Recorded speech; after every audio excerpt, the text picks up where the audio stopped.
case you haven't heard, the new trend from certain schools is to ditch homework and to ditch the deadlines in favor of what's called equitable grading. This teaching strategy removes traditional grading and attendance and extra credit, all meant to equal the playing field for kids who may face hardships at home. That's the way it's explained. Konstantin Kisin is the author and host of the TRIGGERnometry podcast. Hello to you. Good morning. Good morning. Good to be here. So, what do you take the merit and throw it out the window? Because I was looking at this from Las Vegas, California, Iowa to Virginia. It appears to me that if you're a talented student and you're smart, you will no longer be challenged if you have nothing to do after school. That's right. And some people have used the war on merit, and I think this is what this is. Forget about the intentions. You have to look at the outcome, and the outcome is you're training kids to do things that are bad for them in the long run.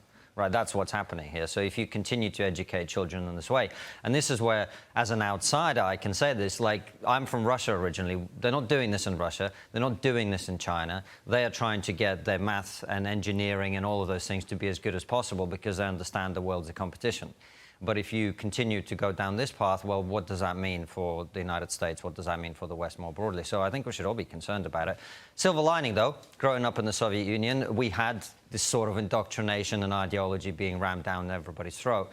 But your parents could teach you not to buy into it. So I think this is a thing where, as a parent, you have a job to inoculate your children as much as possible. And the good news is, if you can teach them that life is about competition, life is about winning, life is about being better, they're going to crush in the current environment because everybody else has been told that you get a medal for nothing, right? Actually, we saw that in a Fox News poll that we had, came out just last night, in questioning problems with schools, and parents are saying book banning is a concern of theirs. 56% said that. Too much focus on race at 51%, and transgender policies at 49%, and parents not having enough say at 48%. I'm curious, you mentioned the Soviet Union, but you also have so much experience in the UK. Is this a problem for Western civilization, or is it just the U.S. is on hyperdrive? No. Well, I always say to people in America, you know, everything you flush down the toilet, we get for breakfast the next day.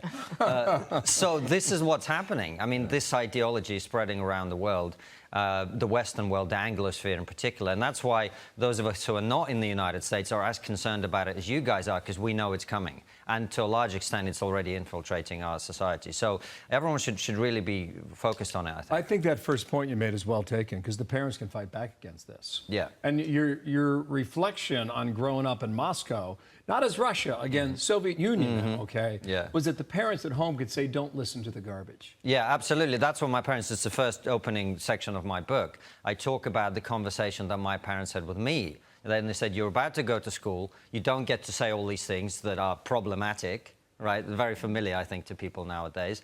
Don't say anything because you're going to cause problems for yourself. Did you ever get in trouble at school? Oh, I got in trouble all the time. I mean, look at me. but I've just made a career out of it going forward. But also, the parents would have a conversation with you, and they'd say, they're going to tell you this, this, this, and this is all BS, and don't buy into it. Wow.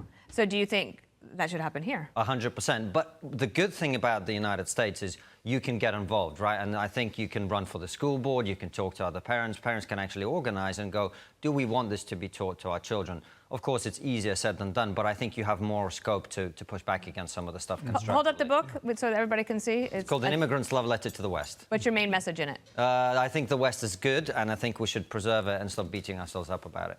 Right. Dig it.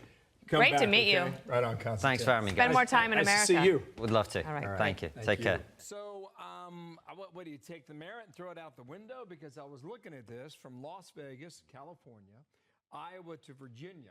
It appears to me that if you're a talented